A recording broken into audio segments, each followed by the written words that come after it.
The broadcast is now starting. All attendees are in listen-only mode. Hello and welcome to today's webinar. I'm Nick Zulovich of Auto Remarketing. In today's webinar, Gen X and Gen Y, keys to developing a successful online strategy for your young car shoppers, we're going to learn more about this topic, about how Max has researched and analyzed emerging online behavior and decision-making of today's online car shopper.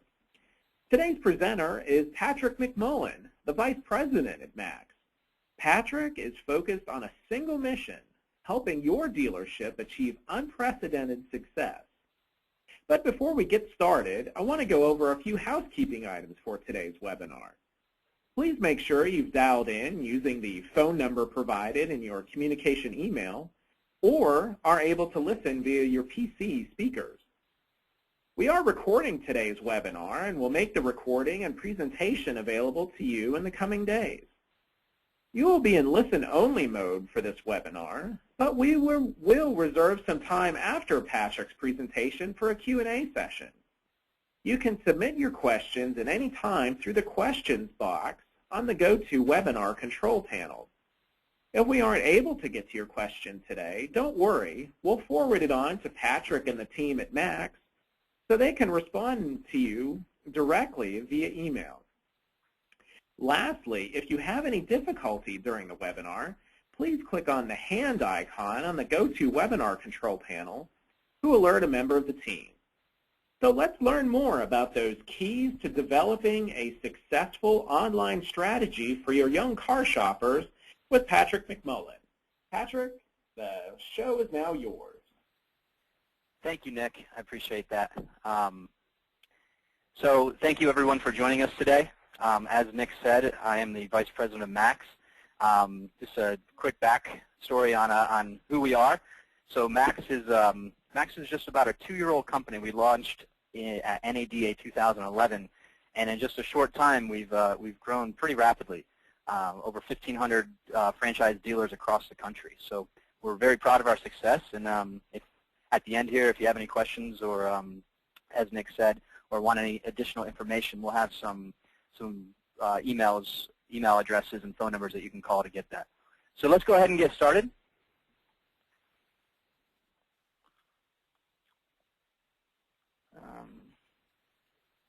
I'm sorry, Nick, I'm having a little bit of a technical issue right now.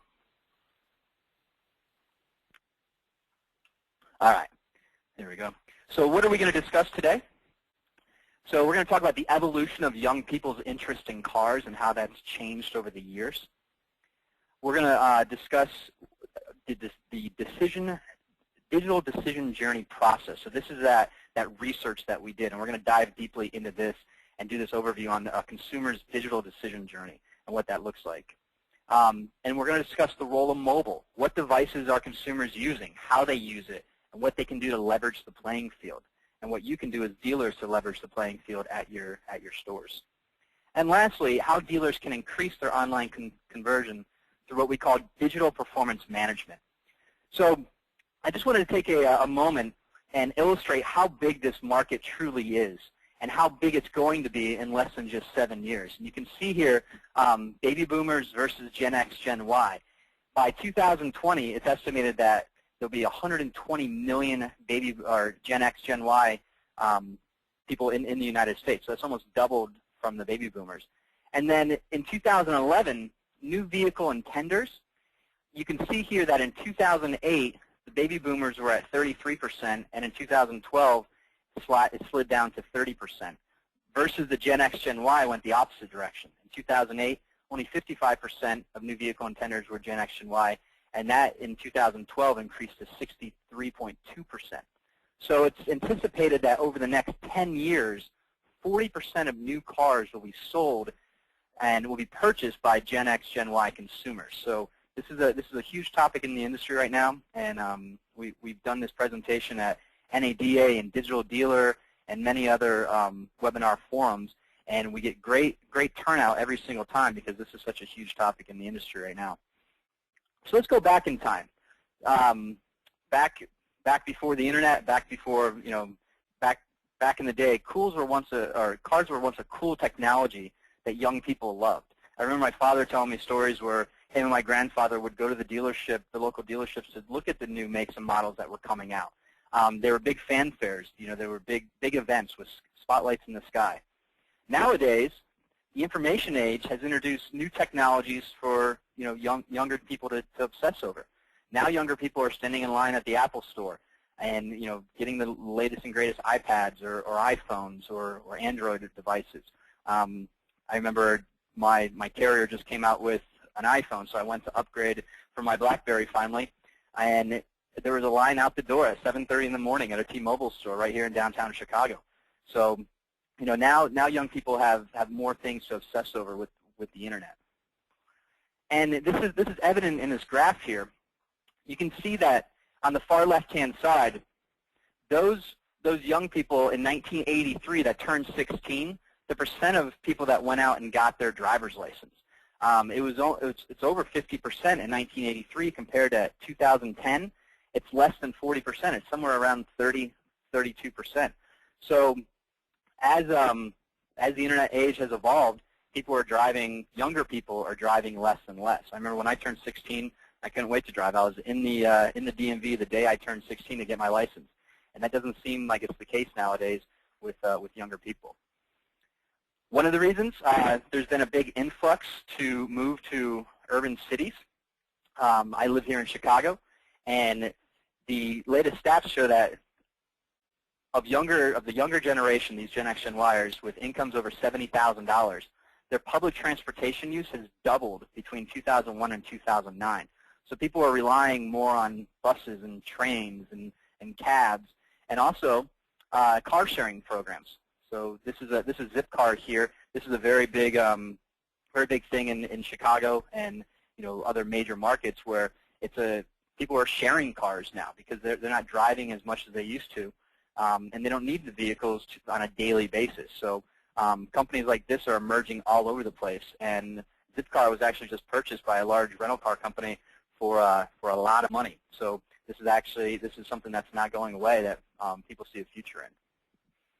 And if we look across the globe, miles driven, although it stayed steady for the most part in the United States, there was a dip in 2008 during the downturn. In other countries like Britain, Germany, France, miles driven is actually on the decline. So if we were giving this presentation to the World Automotive Dealer Association, this would be sobering news here. People are driving less and less across the globe, and the global economy, just all sorts of different factors weigh into that. So let's talk about what the research that we did. Our INCISENT Labs team, part of our company, we did the Digital Decision Journey Research Project. So what was that? Well, we focused on people between the ages of 25 and 39 who were looking for late model pre-owned vehicles. So these people were just in the market for late model pre-owned Intenders. And the most important thing here is that they started this shopping process without a commitment to a specific brand or model. So they didn't have anything, they didn't have a specific car in mind when they started this process. And we're gonna talk to you about kind of what their process, what their journey looked like. And what we did was we did ethnographic research. So ethnographic research is, think of fly on the wall. I'm sure everybody on the phone has said at one time or another, I wish I could be a fly on the wall in a meeting or somewhere. So that's exactly what we did. With their permission, we actually put cameras in their house behind their computer, and we actually videotaped them and what they did. We didn't just follow what they did online through software. We actually followed how they shopped online. And then what we did was we went back to them and we discussed it with them, and we asked them questions. Why did you go there? Why did you do this? Why didn't you do that? And some of the insights that we got was pretty amazing. We also did some other things where we did quantitative surveys of intenders and purchasers. We also did some intercept studies at dealers across the country where we hired companies to go in and talk to talked to people as they were leaving the dealership, and we asked them why. Why did you purchase that car? What was it about this dealership that you chose, to come here versus, the guy across the street?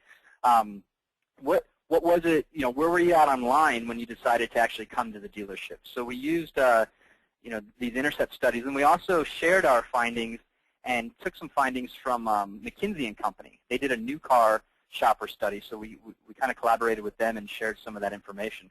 So I'm going to share the findings of all this with you. So what we found was people are less brand loyal across all ages. So it's not just the Gen X, Gen Y, but it's the baby boomers as well. So much so that 40% of consumers, only 40% of consumers buy the same make or model as a previous purchase, and only 20% of consumers are committed to their decision up front.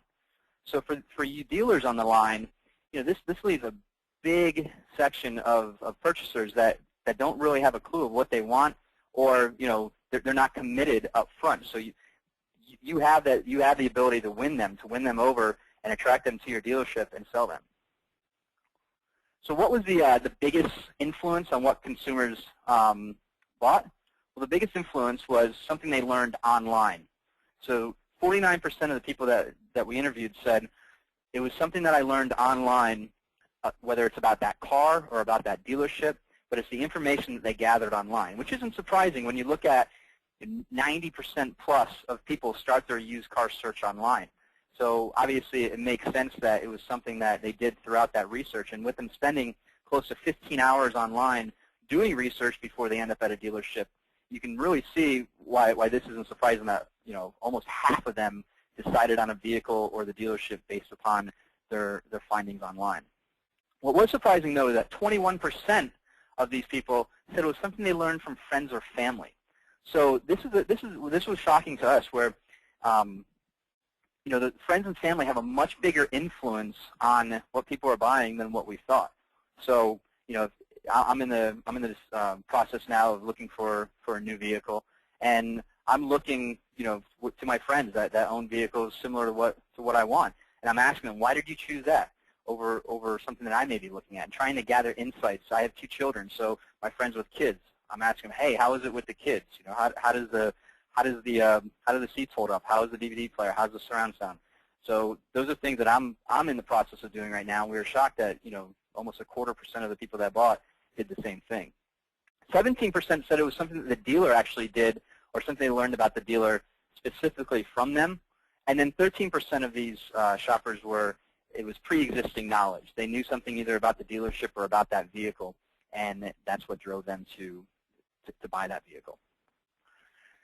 So I'm sure everybody has heard of the traditional buying funnel. When I do these presentations live, I ask, raise your hand if you've heard of the traditional buying funnel, and everybody in the room puts their hand up. And what we found was that this traditional buying funnel is actually dead, and it looks more like this. It's more circular in nature.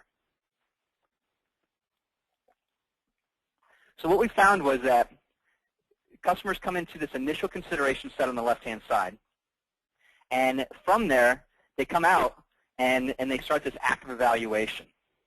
So this is what we're going to talk about today, this digital decision journey process. Now, there are 2 other ways that they end up in purchase phase. It's either through a loyalty loop or an ownership phase, and which leads to a purchase. And if we go back a few slides, and you remember when I was talking about the 40% and 20% of people that aren't committed up front, that are committed up front, they fall more into those ownership phase and the loyalty loop. And I'm sure every dealer on the line has somebody that's bought multiple cars from them. So we're not concerned with that today. What we want to talk about is everybody else that's in this active evaluation phase, and what are they doing during this to actually decide to come to your dealership and purchase a car from you. So what we found was when customers leave this initial consideration set, you can see how it's fairly narrow when it's coming out, and then in the middle it actually gets bigger. Well, initially there's about 3 to 4 vehicles that consumers consider at the start of their search. It's actually about 3.8. So what are some of the things that lead them to pick these vehicles? Well, brands in this set can be up to 3 times more likely to be purchased. So if you have a vehicle that ends up in a customer's initial consideration set, you're 3 times more likely of them actually purchasing that vehicle from you. The primary drivers of which vehicles end up there, if we go back and look at personal experience, something that happened to them, whether it was maybe they rented the car and they liked it, or it was a test drive, or it was just maybe they had one previously, or maybe their friends or family have one, and also word of mouth. A friend, my friend owns one. And one thing that was really big was brand reputation. We found that Toyota and Hondas ended up in this initial consideration set very often because of their great quality, their perceived great quality. And we're gonna talk about that here in a minute. So I want to introduce you to 2 people. So we did this research project on a pretty grand scale, but I wanted to just kind of walk you through 2 people's digital decision journey process. We don't have time to run through everyone. So this is Trish. And how did these vehicles, what ended up in Trish's initial consideration set? Well, let's first talk about where Trish is. So Trish lives in Chicago. She lives with her fiance, and she has 3 children. She's 28 years old, and she's a receptionist by trade. Her mission of what vehicle she's looking for is she's looking for a vehicle that seats 5, it's comfortable, and must feel spacious and is safe. So if we think about that for a minute, this mission is pretty vague, right? There's a lot of vehicles out there that would fit her mission. Of the 253 makes, models that are out there, I'd say more than half of them fit that mission. So what actually ended up in Trish's initial consideration set?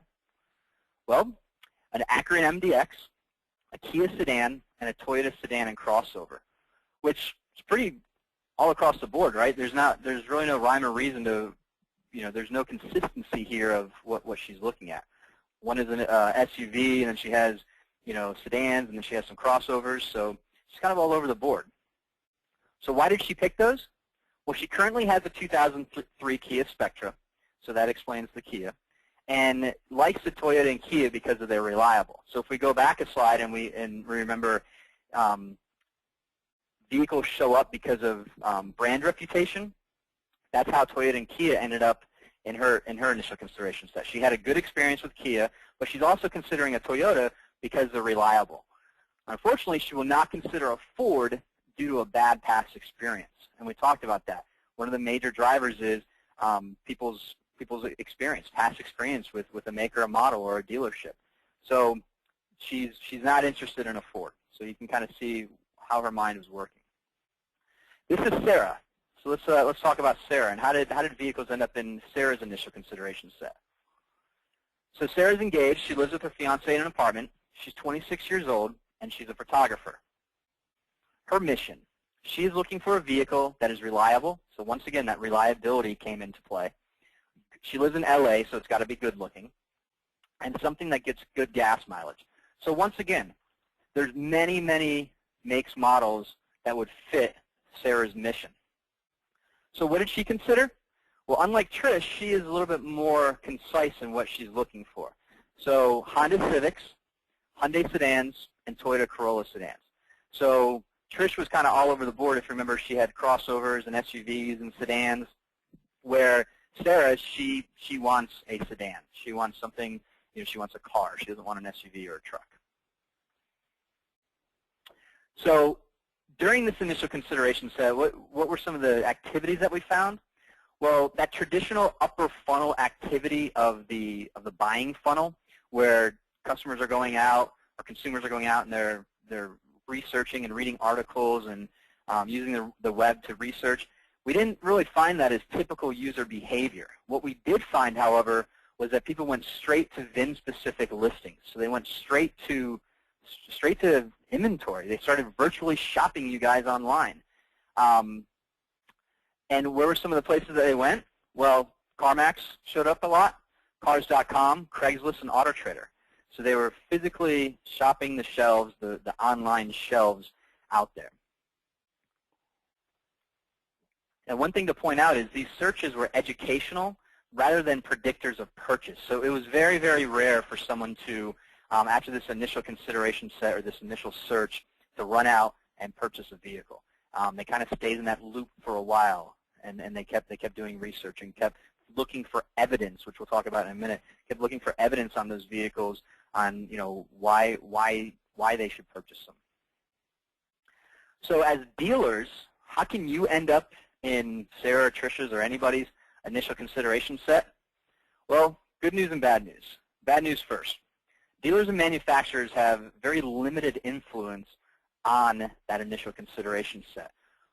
But what you can do, the key is to focus on having great online inventory on all your sites across the web. So not just on your large classified sites like AutoTrader and Cars.com, but on every site, your dealer website, every site across the web. So if you're on 30 different sites and you have 100 vehicles in inventory, that's a lot of vehicle inventory pieces that you have across the web. 30 sites times 100 cars, that's a lot of cars. And make sure that your listings are educational and point out your differentiators. Make sure that you're educating the consumer. And make sure your inventory stands out from the crowd. And we'll talk about this in a few slides, but we call it making purple cows. So in the sea of online listings, in a sea of all these cars, all these cows, how do you make purple cows to stand out from the rest of the pack? So let's talk about this. Let's go back to the active evaluation phase, and let's talk about what happens in the middle here. And you can actually see in this graph how coming out of the initial consideration set, it's actually narrow, and then it gets wider because while they're doing research, more vehicles are actually added to this evaluation. So on average, the average consumer adds about 2.2 brands to their initial set of 3.8. So how do vehicles end up there? Well, from doing their research, internet reviews, word-of-mouth recommendations from friends or family. So maybe I had my initial 4 and I went out to dinner with some friends and family and they pulled up in their new minivan, and I have 2 kids and I'm maybe looking for a minivan, and I start asking them questions about it, and maybe that vehicle ends up in my initial consideration set. In-store interactions and recollections of past experiences. So if we remember with Trish, she won't entertain a Ford because of a bad experience that happened to her in the past. So these are big things that stick with these people. Product marketing and incentives, education from their online experience. So let's dive back to Sarah for a second. Let's dive into specifically what did she do the first time that she went online to look at vehicles. And if you remember this active evaluation, what did Sarah do? Well, remember, Sarah's in Los Angeles. When she went online, she spent 54 minutes. And remember that her initial consideration set comprised of Honda Civics, Hyundai sedans, and Toyota Corolla sedans. So the first thing Sarah did was she got on the Google and she searched best SUV. So Trish was the one that I would figure would do this because she was kind of all over the board with what was in her initial consideration set. Sarah was more specific. I thought she would be dead set on sedans. The first thing she did was search best SUV. She found a link to U.S. News World Report. They had an article on top-selling cars. She clicked on Honda, and then she clicked on the Honda Fit, and she read about the Honda Fit. She went back out to the Google, and she searched 2011 best used cars. And she found Edmunds.com, who had an article on 2011 used car best bets. And she looked at a Ford Fiesta and a Ford Focus. And then she went back and she searched best used cars. And she ended up on Consumer Reports and the reliability rating. So the thing to point out here was she didn't go specifically to Edmunds or U.S. News World Report or Consumer Reports and dive in to see what they were saying. She was just doing generic Google searches. And these aren't earth-shattering Google searches, right? But you got to remember, this is a generation that 140 characters is a complete thought. So these were just kind of top-of-mind searches for Sarah, and it ended up she found the information she was looking for on these different sites instead of going directly to them. So what did she do from there? After she gathered her information, she went straight to AutoTrader, and she looked at VIN-specific listings. So if you remember, that was one of the typical behaviors that we found from across our study is customers went and they started searching the shelves, the virtual shelves. And she looked for those 3 cars that ended up in her initial consideration set. So she added 3 more vehicles to that consideration set. So She started with Honda Civics, Hyundai sedans, and Toyota Corollas, and she ended up putting a Fit, a Fiesta, and a Ford Focus in that search as well. So let's go back to Trish. Trish spent 41 minutes online, and if you remember, her initial consideration set was an Acura MDX, a Kia sedan, and a Toyota Corolla, or I'm sorry, Toyota sedan. She spent about 3 seconds on Google. She typed in CarMax, and she spent the remainder of her time on CarMax. And on CarMax, she used the CarMax tools that they have on their website to expand her initial consideration set. And the one thing that's interesting is when we went back and we interviewed her, is the Acura MDX was quickly taken out of that initial consideration set, mostly because of price. It was a little bit out of her price range. So as she started diving in and looking at CarMax and looking at the prices of these vehicles, you can see that the vehicles that ended up coming into her consideration set were domestic and a little bit older than what she initially started. So 2006 Buick LaCrosse, 2009 Chrysler Sebring, 2010 Dodge Avenger, and a Kia Sorento. So a little bit more affordable. She was looking for things that were a little bit more affordable in nature. So Mojo Motors out of California actually did a study that reinforces how this initial consideration set actually expands. And what they found was that customers who ended up purchasing Civics searched on average 60 Honda Civics before they decided on one and bought it. But what's interesting is they also searched 100 Honda Accords and 100 Nissan Altimas. So they searched more of something else that they didn't buy. What are the reasons behind this? Well, I think it's pretty evident where their budget was a Civic, but they wanted to see if they can stretch their budget and step up to an Accord or a Nissan Altima. And I think that's why they searched a lot more. So if you're a Honda store or you have Honda Civics on your lot, know that they're probably searching those Altimas and those Accords that you have as well to see if they can step up and get a little bit more car for their money. Also, consumers who purchased a Honda CR-V ended up viewing more RAV4s and Toyota Highlanders than anything else. So although they bought the Honda, they actually searched more Toyotas. And for whatever reason, Volkswagen Jetta buyers, they just search more Jettas than anything else. That's all they stuck on. So a couple surprising insights that we found. When I'm doing these live, when I did this at Digital Dealer and NADA, we asked the audience, what do they think the top reason why consumers view photos of pre-owned vehicles? So when they're on sites like AutoTrader or Cars.com, why are they actually clicking into the photos of these vehicles? And 99.9% of the time, the answer that we get back is to see the quality of the car, to see if it has any dings or scratches, just kind of get a feel of the car. What we found was from our studies and interviewing these people, what we were told was that they actually go in and they look at the vehicles to confirm the options that you put in your ad description. So if you said that it had navigation or it had leather or it had a sunroof, they're actually clicking in to see if they can visually find the evidence, and that's a strong word, the evidence of these options. And the second question we ask is what do people think the top reason why consumers go to OEM-specific websites in the middle of viewing pre-owned listings? And what was surprising, the answer that we got back was the consumers that we interviewed and that we studied were actually going to these OEM-specific websites to try to figure out what the different trim levels were. So if I had a Honda Accord EXL on AutoTrader, you got to think my mom, my sister, if they're looking for that Honda Accord, they don't know that there's different trim levels and what an EXL stands for and what options that it has, and that it has a sunroof and it has leather. So they're actually going to these OEM-specific websites to read more about what's part of these trim packages, and which is surprising because if you're looking at a 2009, 2008, whatever, the trim level may change to the 2013, 2014 model. So it was pretty surprising insights that we wanted to share with you.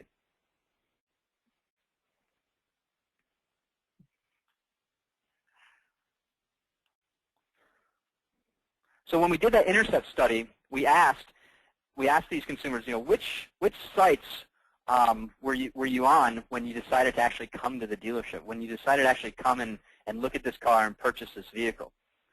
45% of them said I was on the dealer's website. It was something I learned about this car from the dealer website. 12% said they were on autotrader.com. 10% said they were on the manufacturer website, and then it led them to find a vehicle that was on a dealer-specific site. 6% said it was cars.com, and 1% said Craigslist. So from the dealers that participated in these intercept studies, we actually analyzed where their traffic's really coming from. And what we found was 39% of their online traffic to their website came from people typing in directly their URL. So use my name for example. If I owned a dealership here in Chicago called McMullen Chevrolet, 39% of my customer traffic came from somebody typing in to the URL tab, McMullenChevrolet.com. So I ask you as dealers, if you're advertising on radio and TV, are you pushing people to your website? Are you pushing your website name out there? And if you're not tracking this through Google Analytics or a tool like Max, I encourage you to do so. 38% found our customers' websites through Google organic search. So they were on Google and they typed in McMullen Chevrolet, or they typed in Chevrolet Chicago or Impala Chicago, and they found my website. 10% came from Google AdWords, 7% from Bing or Yahoo searches, 1% from AutoTrader, and 0.5% from Cars.com. So how do you get these consumers to pull the trigger when they're in this active evaluation phase? How do you actually get them to pull the trigger and purchase from you? Well, think of it as a plane circling the airport. How do you get them to land that plane? Well, first, you got to have ads that the consumer connects with. So you got to have those educational-based ads that the consumer connects with, causing them to visit your dealership. And then at the dealership, you got to open them up. So the majority of people that show up on a VIN-specific unit or stock number usually end up buying something different. We call that in the industry, we switch them to something else. So that happens a lot at the dealership. So make sure your sales team is trained on that, and make sure they're opening them up when they get to the dealership. Because if we remember from the Mojo study, those people that bought Civics, they were also actively searching Honda Accords and Nissan Altimas. And then the third thing that we found was there's external events that create some sort of urgency that you as dealers don't have any control over. Like somebody had an accident, so they needed to get a new car, or now they're working in the suburbs versus the city, and they have a long commute, so they need to either upgrade their car or buy something. So how can you as dealers be added to their active evaluation set? You got to create robust listings, and you got to make sure that they ensure that they're easy to scan and capture key takeaways of that vehicle. And when someone comes to your dealership, make sure you're using that as an opportunity to open them up, as we just talked about. So let's switch gears for a second and move over to mobile. And when we go through this presentation in person, I always ask who in the audience has an iPad, and the majority of hands go up. And I'll show you why that's important here in just a second. This shows mobile commerce and web traffic and which devices are actually being used to do searches online. And what's surprising is even though that there's more Android devices in the marketplace as a whole, iPads far outweigh the use when people are actually shopping online from a mobile device. So what are the top activities on each one of these platforms? What we found was customers using desktops and laptops, they use that for searching, evaluating, and comparing vehicles, especially specific vehicles and vehicle listings. With the tablet users, for everyone that's on the line, how many times, if you have an iPad, how many nights a week are you sitting at home watching TV and you're on your iPad, either shopping or you're on Facebook, or you're doing something with your iPad while you're also engaged in a TV show or something else? They call that couch commerce, and that's getting bigger and bigger. And what are people using tablets for? Well, they're reviewing listings of specific vehicles with an emphasis on images, videos, and reviews. And with smartphones, what we found was that the majority of smartphone users, when they went to your website, it was either to get your phone number or your address, or when they're at your dealership to compare price. So much so that 44% of 18 to 35-year-olds use mobile devices to get price or information while they're at your dealerships, versus 27% in other age groups. So these 18 to 35-year-olds, almost half of them, when they showed up to the dealership, they were still looking for evidence that it was a good deal. They were still shopping around, making sure that they were getting the best deal available, versus the baby boomers at 27%. And what's the number one reason that consumers use mobile on your lot? Well, like we talked about, it's to get pricing information. And this graph is just to show how far that outweighs everything else. So almost 60% of people that are using mobile on your lot is to get price, versus general information, vehicle features, vehicle information, information about reviews, whether it's your dealership or the specific car. So you can see how much that outweighs everything else. So key takeaways. So Willie Sutton, it's kind of hard to ask this question to if I'm not in front of you, but I always ask, who knows who Willie Sutton is? And Willie Sutton is a famous bank robber. And they asked Willie, they said, Willie, why do you rob banks? And he said, because that's where the money is. So why focus on inventory listings? Why is it important for you as dealers to focus on your inventory listings online? Because that's where the customers are. That's where the customers are shopping. So if you have vehicles out there with stock photos or no photos or very generic ad descriptions, you're not doing yourself any favors. You're not helping yourself attract that customer to your lot. So you got to make sure that you create the most attractive and compelling digital inventory to ensure your inventory beats your competition online every time. So a couple key takeaways from the mobile stuff. iPads matter more than smartphones when customers are shopping online. So if you haven't virtually shopped your dealership's website with an iPad, I would definitely recommend you do so. I was on a billion-dollar company's site the other day. I won't name names, but there was certain functionality that I couldn't do on my iPad that I can do from my desktop. So make sure that your websites are iPad friendly. And just remember that smartphones matter, but mostly for finding and contacting your dealership for price comparisons. And then manage your online execution and proactively identify those gaps in your inventory online, so your inventory online is standing tall, just like your front line. Just like your frontline inventory, make sure your virtual front line is standing tall as well. So how can you as dealers succeed? Well, you need to use a digital performance management system. And what does digital performance management make up? Well, there's three main key takeaways. You got to have that compelling digital inventory. You must have disciplined online execution to manage those gaps in your inventory. And then the last thing is you need to start paying for performance. And we'll talk about that in a minute. But you got to make sure that you know where your traffic's really coming from, and you know where your biggest bang for your buck is coming from online.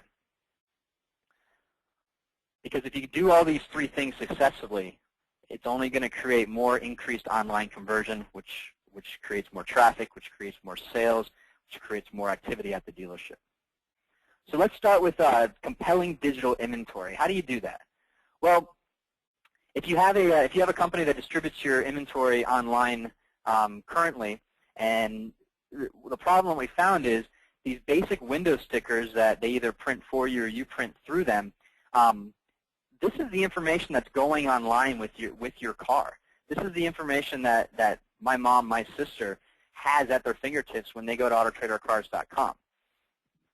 So we see this all across the board. A typical vehicle ad that we see out there, just generic information: power steering, power door locks, power windows. Just a generic VIN explosion from that third party that puts your vehicles online. What else we see out there is what we call dealer speak. So if you see this ad here, be the ultimate chick magnet in this sweet black Mustang. This gem is so clean you can eat off the floor mats. Cherry ride. Do you think there's any Gen X, Gen Y people out there that have actually used cherry as a descriptor word to describe something? So this is great if we're selling cars to one another. If we're selling cars to dealers, But we're not. We're selling cars to the general public. And I keep going back to this example of my mom, my sister. This isn't going to attract them to click into your vehicle and learn more about your car. Because it's all about, if they don't buy your ad, they won't buy your car. So make sure your ads are informational in nature, educational in nature. Make sure you have things in there about the condition of the vehicle. If it's certified, talk about that. Talk about low mileage. Talk about price versus book. If you're below Kelly or NADA or any of the pricing guides out there, make sure you're giving that customer evidence that they're getting a good deal. And how does Max do that? How do we help dealers with that? Well, as I alluded to earlier, we help dealers stand out from the crowd by creating purple cows. So in a sea of online listings out there, if you think of them as just black and white cows, they all look the same. How do you make purple cows? How do you stand out from the rest of the pack? You got to think about making sure your ads are consumer optimized. So think of just as search engine optimization makes it more likely that a search engine like Google or Yahoo, Bing chooses your web page over your competition's. Consumer optimization makes it more likely that a consumer chooses your online vehicle ad over your competition. So making those purple cows, making them consumer optimized. So what do? We virtually go out there and automatically discover everything about your vehicle, whether it's crash test ratings, high-value equipment, price versus book, Carfax or AutoCheck. If it's won any awards or accolades, we automatically include that to make those purple cows to help your inventory stand out from the rest of the pack. So if you're a BMW dealer or GM dealer or many other manufacturers that we work with, we automatically go and receive the build code information from when that vehicle was a new car. So we actually put in the ad, make sure you're putting in your ad, BMW technology package, cold weather package, sport package. Make sure you're adding the evidence on why somebody should pick your vehicle over your competition's. So no more AM, FM stereo in your ads. Make sure it says Harman Kardon 12-speaker surround sound. And then when that vehicle goes online, we talked about earlier, making sure that they're scannable and easy to read descriptions. If your ad doesn't look like this on the major classified sites, let us know, because you need to confirm those consumers have questions. You got to give them the answer. So is this the right car for me? Is it fitting that buyer's mission? Am I buying a lemon? So risk reduction. We're selling used cars here, so any evidence that we can give them where it's reducing that risk, whether it's Carfax information or certified information in your ad. Is this a fair price? Giving them the pricing information. Are they getting a good deal? Why is this car better than all the others I've seen? What are experts saying? What are the experts' reviews and awards of this vehicle? And then most importantly, why should they buy from you? Why should they buy from your dealership versus your competition? So if you're part of the Better Business Bureau, if you support local charities, if you support even local Little League or Girl Scout cookies, put that in your ad description, because that might tug on the heartstrings of those consumers out there and set you apart from the other dealers that are using that cheesy dealer speak. You got to make sure that all this information is distributed all across the web. So the next thing I want to talk to you about is disciplined online execution. So how can you as dealers have disciplined online execution to manage those gaps in your inventory online? So if you don't have a system that helps you, decipher those vehicles that are out there that have no description, have no photos, have no price, make sure you do. Make sure you use a system like Max that shows you quick and easily, whether it's alerts that we send on a daily basis or a dashboard like this that shows you those vehicles that aren't online, vehicles that don't have a price, vehicles that don't have a description, no photos, or even those vehicles that are getting low online activity, those vehicles that aren't getting click-through, those vehicles that need to be spruced up, whether there's packages available that aren't on the vehicle that you need to add. And if you're a group platform manager or a group owner, make sure you have that same visibility across the group, that you can manage this inventory from a 30,000-foot level all the way down to the ground floor. And the last piece that I want to talk about is paying for performance. So paying for performance. What what we've found across the industry, I've done this presentation, and I've been in thousands of dealerships across the country, where every single person that I talk to has said that over the last 5 to 6 years, they've seen their online spend across the board go up, but they don't feel or they don't know what they're getting in return for that additional spend. So the model that's in the industry right now is one of pay for placement. So as dealers, you're basically paying just to get your vehicles online to get viewed, just like you do on TV or in the newspaper. It's the same type of model. So make sure you have a system that's actually going to help you manage that and know where your traffic's really coming from and know whether or not your spend is actually, you're getting the biggest bang for your buck. So you stop paying for placement and start paying for performance and using systems like Max to help you accomplish that feat. So you can see here with Max in the middle, we'll actually show you those vehicles. How much is it costing you per impression? How much is it costing you per direct lead? Where's your traffic actually coming from your website? What is your time to market to get your vehicles online, whether it's with photos or ad descriptions? If you decide to go up in spend or down in spend, how do you know how that's affecting your bottom line? We have tools that can help you track that. We have trending tools that can help you decipher what's actually working, to help you find that sweet spot to really hone in on your spend to make sure that you're getting the biggest bang for all the dollars that you're spending.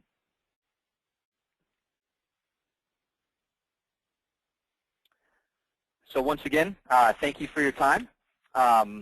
If anybody has any questions, we can, Nick, we can dive over to that. And if you want to contact us, you can see our number and our email here on the screen. We're more than happy to answer any additional questions that you might have, or show you any product that you may be interested in. Excellent presentation, Patrick. A lot of great information. And just as a reminder, we are recording today's session, so if there's material that you wanted to review again or share with other individuals at your store, we're going to get this recording up and to you as quickly as possible so you can go through Patrick's great information again. A lot of points to cover here, Patrick, and certainly some questions have come in, and you can utilize the questions box on the control panel there to submit your question. And just wanted to start off, Patrick, with a point you made during your presentation about how this is 140 characters is a complete thought nowadays with this specific demographic. What are some examples, perhaps, of what other dealers have used to create those key differentiators that you mentioned in online listings, or what are some best practices that some other dealers have used to stay within that 140 character mindset? Yeah, great question.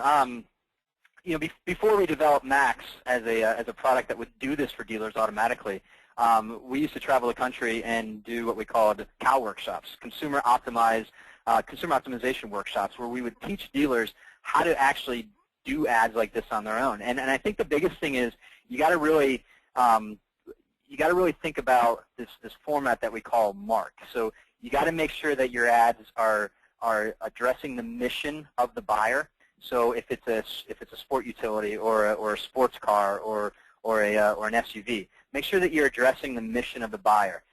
Where, you know, my mission, having 2 children, and my brother's mission, who just graduated from college, may be completely different when we're searching for a car. We're not looking for the same type of vehicle. So the second thing is affordability phrases. That's huge. Making sure you're building that value and that evidence in why this is a good deal. Thirdly, anything that you can put in there that will reduce risk, so risk reduction. So Carfax information, you know, warranty information, anything that will reduce risk and give them more information to feel better about, you know, that used vehicle. And the last thing is the key differentiators. So having key differentiators about the car, about your dealership, kind of like what we talked about. Now, the problem with that is, although that's great information, it's really, really difficult to do that manually on your own. It's really, it would take a lot of time to do that. So I encourage you, if you're not using a system like Max, and you want to try it, and then you're probably going to call us to do it automatically for you. Excellent, excellent. Thank you. Another question from a dealer. You touched on it a little bit toward the end of your presentation, talking about the ad spend that stores are using nowadays for their online campaigns. Has the company data shown any results as to dealers having more success with third-party sites or dealer direct sites? Has your data shed any light on which has been more successful? Yeah, so I think it first of all depends on where that dealer is located. I've seen the extreme on, without naming names, on the big online classified sites where in certain areas one way outperforms the other, where in other areas it's the complete opposite. And I think the biggest thing is from my conversations with dealers, and this isn't my thought. This is the information that I'm actually getting from having these conversations across the country. Is dealers feel that their online spend has gone up and they're kind of out of control with it. As far as they don't have the control over it, they just feel like they need to be out there and they need to spend X amount that their trusted consultant from these online classified sites are telling them to spend to keep up with the other dealers that are out there. So what we're finding as we're rolling out this digital performance solution, this digital performance management dashboard, is that dealers are actually, all dealers have hunches about what may work and what may not work, but they've never really had anything to test it and to see the results. So as we're rolling this out to more and more clients, we're getting feedback from them, and we're getting a lot of testimonials from them where it's really helped them hone in on, whether it's going up on AutoTrader or going down and reallocating spend. I think, or cars.com, I think that's the biggest thing, is reallocating that spend. We're not telling them to spend any less. We're agnostic to the whole deal. We don't really mind. We don't care who you spend your money with. We just want to give you the tools and the ammunition to manage that spend effectively. And I think that's the biggest thing that's resonating with these dealers, is now they have a platform to actually manage this spend online and use that to help them in some of these meetings that they're having with their vendors. Excellent advice. More dealer questions are coming in, and they're very much appreciated. Please use the questions box on the panel.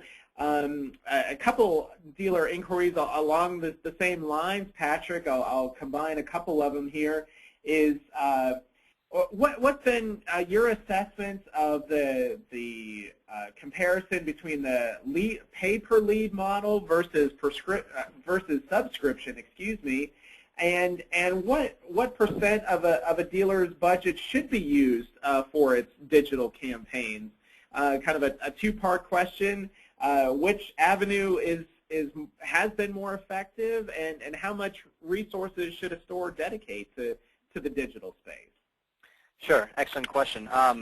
So the pay for lead model, or the Google AdWord model versus a subscription base. What we're finding, and this is once again from my conversations with dealers and getting feedback from them.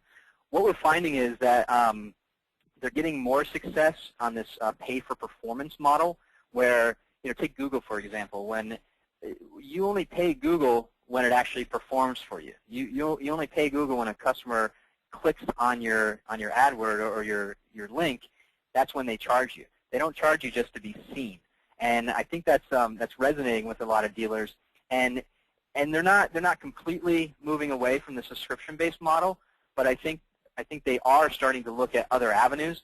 And I think in the past, dealers were a little bit hesitant to do that because they didn't have a way of knowing if that's working or not. They didn't know that if they add another $2,000 to radio or TV or AdWords for that case, how is that driving traffic to their dealership? So I encourage you as dealers to use analytical tools to know, after you make a decision on what you're going to spend and how you're going to reallocate that spend, is it actually working? Is it actually driving traffic to your dealership, or is it just staying flat and then going back to the drawing board and moving other things around? And as far as the second point to that question, how much resources should you put into each one of these? I really think that's on a case-per-case basis. Depending, we have dealers that are absolutely just crushing it on some of these third-party classified sites, and we have other dealers that aren't getting any results from them. So I think it really depends on, it's multiple different things. It's finding that sweet spot of what's working for you, but then it's also making sure that if you have your inventory online and it's just a generic VIN explosion or that cheesy dealer speak, it's not going to drive traffic. So you got to make sure, I keep going back to the ads, but you got to make sure that your ads are educational in nature and that it's actually getting somebody to find out more information about that car and click on your ad to drive that traffic, to get those impressions, to get that map print, to get that phone call to your dealership. So I would encourage the person that asked that question, take that offline, and we would be more than happy to do an analysis for you and really show you, where your traffic's really coming from for free, and really dive in deeper to that question with you. Very good, Patrick. Several dealers have asked about getting a copy of today's recording, and we are recording today's session, and we will get that to you as quickly as possible so you can review the materials that's been shared today. Another dealer question, Patrick, wanted to circle back to the study where all of this data was found, just kind of the background of that study, just how many people were involved in the study, what were the geographic areas represented in it, and in any focus group or feedback endeavors that you had, was vehicle price ever discussed with the participants? If you could share a little bit about the background of how you got this data. Sure. So like we covered early on in the presentation, it came from multiple different avenues. Like we did the intercept studies at the dealerships across the country, in big major markets to small markets. We also shared our findings and used some findings, as you saw, with the Mojo Motors and McKinsey consulting company that did a research on new car buyers, and then our own independent research with the ethnographic information. Was all across the country. You saw one woman in Chicago. You saw another woman in LA. There was people all across the country. So all in, if all those different avenues, I can get you an exact number if you want to email me offline. But it was a big study that took a long time for us to put together and collaborate with other different consulting companies to put this together. So it was a long time in the making. Very good. And closing moments here with Patrick McMullen of Max and today's presentation, reaching Gen X and Gen Y online car shoppers. We've talked a lot about strategies for pre-owned sales.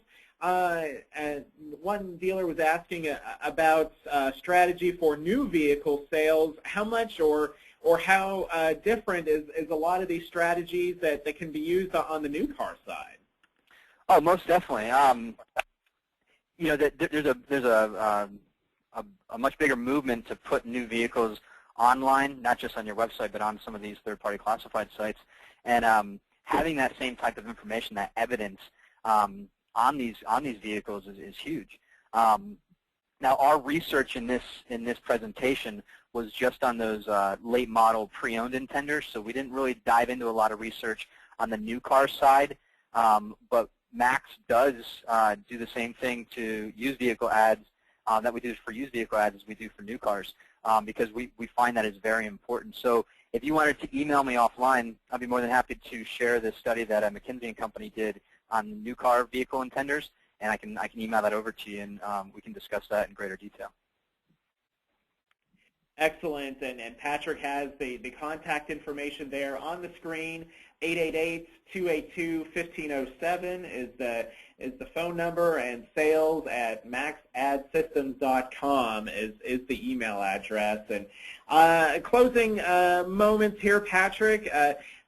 for the dealers who have joined us, what parting shot or leaving moment would you like to leave with the dealers and managers who are online, to what they can do to really capitalize on this growing market that you shared at the top of the presentation? Yeah, sure, thanks. So I think the biggest takeaway is making sure that your virtual inventory is standing tall across all sites. So for those of us that have been in the industry a long time, we've always been taught, and we always try to make sure that our front line is standing tall and that it's looking sharp. But a lot of times we neglect our virtual front line, and that's where the customers are. Just like when we talked about Willie Sutton and Robin Banks, that's where the money's at. Same thing, why is your online inventory important? Because that's where customers are. With more than 90% of people starting their used car research online and spending more than 15 hours searching around and searching for evidence. That's the key. I think that's the biggest keyword takeaway, is making sure your ads they have the evidence inside of them to make that customer choose you over your competition. And you need to make sure that your ads are standing tall so you win online every single time across the board. Excellent parting advice, Patrick. Thank you very much for everything you shared today, and definitely would recommend that dealers follow up accordingly if they have more questions. Okay, thank you, Nick. Everyone, thank you for joining us, and best wishes for continued success. Thank you.